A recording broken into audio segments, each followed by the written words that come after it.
धनवान ना बने तो मुझे बताना दोस्तों, बस जो उपाय आपको बताए जाए वह उपाय कर लेना। चलिए जानते हैं नए साल के दिन कौन से वृक्षों को छूने से हमारी गरीबी मिटती है। दोस्तों, आज के इस वीडियो में मैं आपको 3 ऐसे वृक्षों के बारे में बताऊंगा।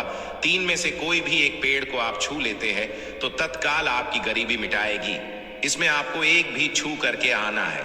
मैं सारी जानकारी आपको इस वीडियो में बताऊंगा। वीडियो में कंटिन्यू बने रहना।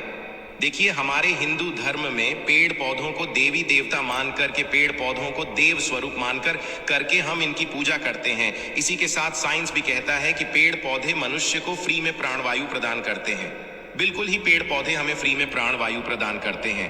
पेड़ पौधे हमें ऑक्सीजन देते हैं। आज के वीडियो में मैं ऐसे 3 पवित्र वृक्षों के बारे में बताऊंगा जिसे आपको नए साल के दिन शाम के समय में छू करके आ जाना होता है, और साथ में आपको एक कपूर और आपको एक लांग है।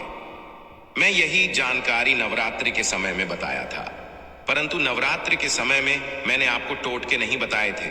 मैं टोटके ऐसे बता रहा हूं कि इसी के साथ में आपको एक कपूर और एक लौंग वहां पर रख कर जाना है और इसके नीचे डालना भी है।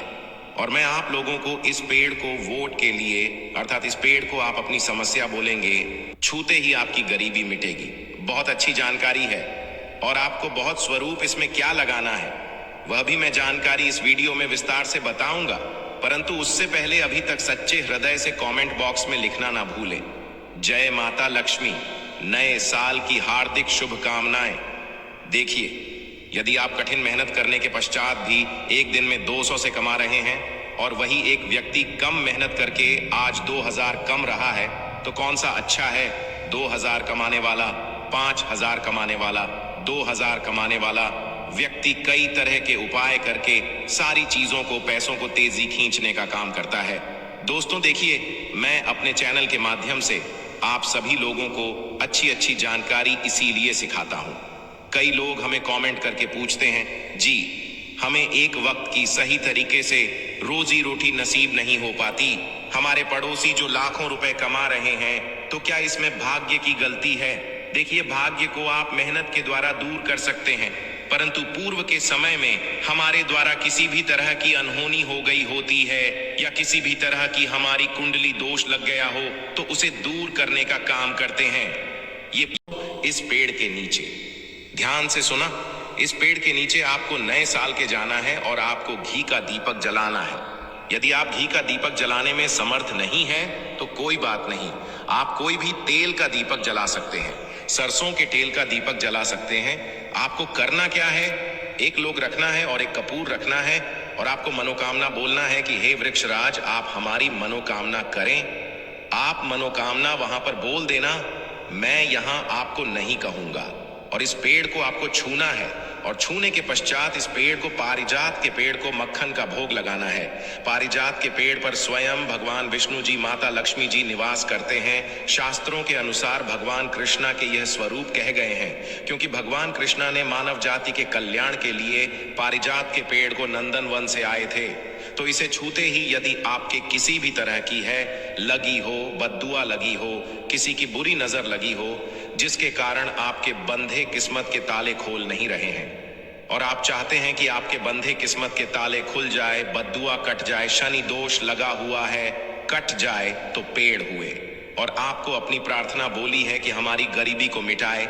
इस तरह से छूटे हुए आपको प्रार्थना करना है और एक लौंग, आपको एक कपूर तो जालना ही है और उसके ऊपर में एक लाल डाल देना और आपको मक्खन का भोग इसे लगा देना है।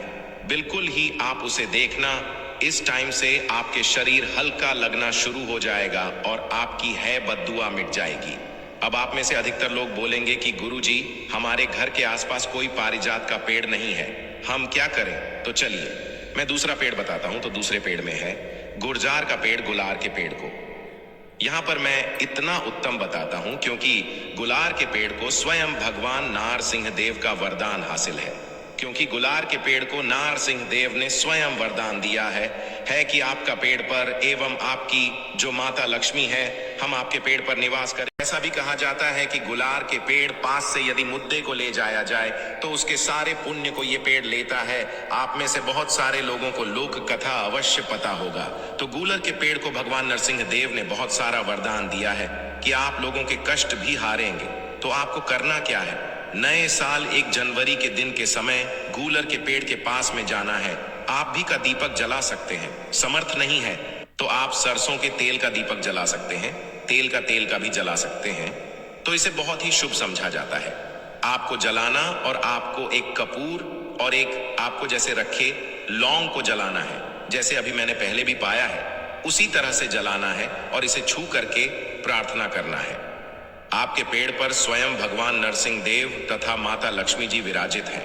हम प्रार्थना लग रहे हैं कि हमारी गरीबी एवं हमारी परेशानी एवं जो किसी की हमें है लगी है, बद्दुआ लगी है, किसी की बुरी नजर लगी है, हमारे घर में किसी को नजर दोष लगा है, सारे देश को समाप्त कर आप अपने अंदर में समाहित कर लीजिए, खींच लीजिए। इस तरह से आपको प्रार्थना करना है और गूलर के पेड़ को आपको बताशे का भोग लगाना है। बताशे आपको समर्पित कर देने हैं और उसी दिन आपको 5 गूलर के फल लाना है 1 जनवरी नए साल के दिन। ऐसा समझा जाता है कि जो व्यक्ति लाल कलर की चुनरी में गूलर के पके हुए फल को लाते हैं बंद करके और इस पूजा करने के पश्चात और इस धन पेटी में है, तो ऐसा समझा जाता आज जीवन ऐसे व्यक्ति के जीवन में, ऐसे व्यक्ति के घर में धन दौलत की कमी कभी नहीं होती।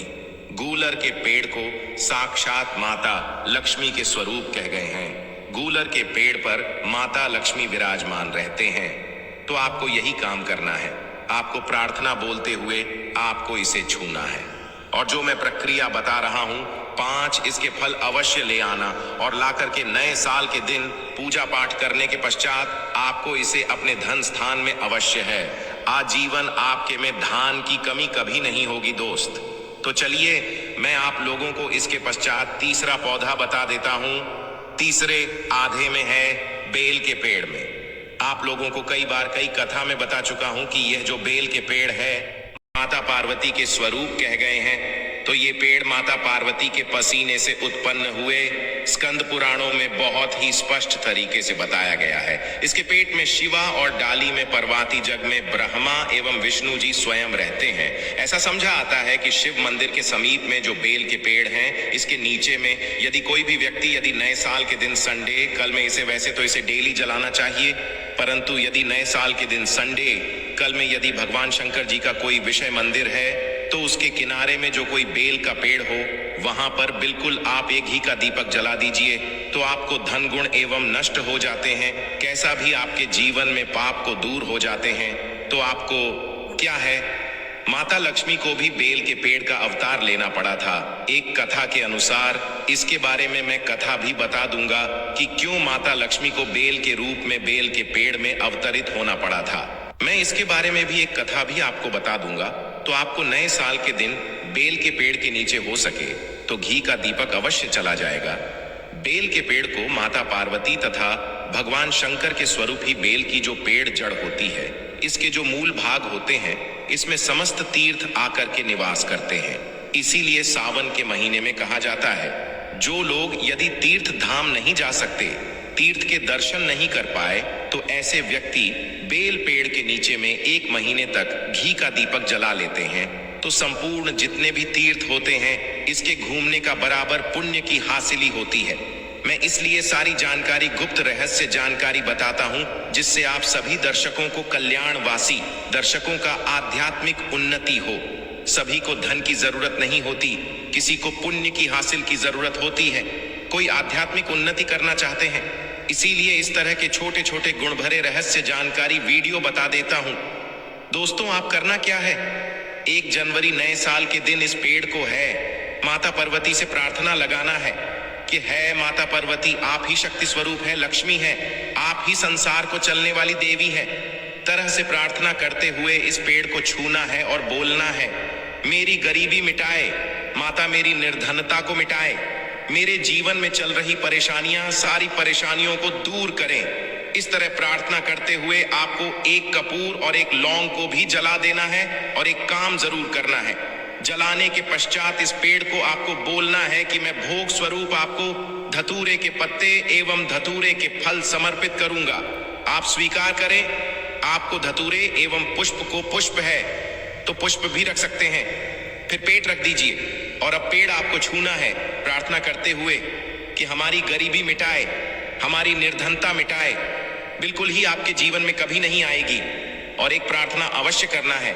किसी की है लग गई हो, बदुआ लग गई हो, किसी का दोष लगा हो जिसके कारण हमारी आध्यात्मिक उन्नति नहीं हो पा रही हो, तो आप जो है उसे तुरंत दूर करें। शनि राहु का यदि दोष प्रभाव लग रहा हो, नवग्रह में से कोई नवग्रह हमें पीड़ित कर रहा हो, या फिर किसी भी हमारे पूर्वजों द्वारा किसी भी तरह का हमें दोष लगा हो, क्योंकि पितृ दोष लगने के कारण व्यक्ति की आत्मिक उन्नति भी नहीं हो पाती, तो आप बोलने की समस्त तरह को आप दूर करें, अपने अंदर में खींच लीजिए और आप हमें दोष मुक्त कर दीजिए। तो इस तरह से आपको यह प्रार्थना करना है। और एक काम आपको जरूर करना चाहिए। आपको नए साल के दिन धर्मशास्त्रों में कहा है, बहुत सारे लोग भी बताते हैं, हमारे जी भी कहा करते थे, नए साल के दिन यदि बेल के पेड़ की जड़ों में मिश्रित युक्त मिश्रित मिश्री आती है, खरी खरी आप सभी दर्शकों को अवश्य पता होगा, टाइप की होती है, तो आपको मिश्री डाला हुआ दूध यदि आप इनकी जद में डालते हैं, तो ऐसा कहा गया है कि ऐसा व्यक्ति कभी निधन नहीं होते। ऐसे व्यक्ति के जीवन से किसी भी तरह से यदि लक्ष्मी रुष्ट हो चुकी हो, रुष्ट दूर हो जाते। ऐसे व्यक्ति पर मां लक्ष्मी प्रसन्न होती है। ऐसे व्यक्ति के जीवन में धान का अभाव नहीं होता। ऐसे व्यक्ति फिर निरोग रहते हैं, हासिल होते हैं। आप चाहते हैं तो यही क्रिया नियम के पेड़ पर भी कर सकते हैं। नियम के पेड़ पर माता लक्ष्मी निवास करती है, समस्त देवी शक्ति निवास करते हैं।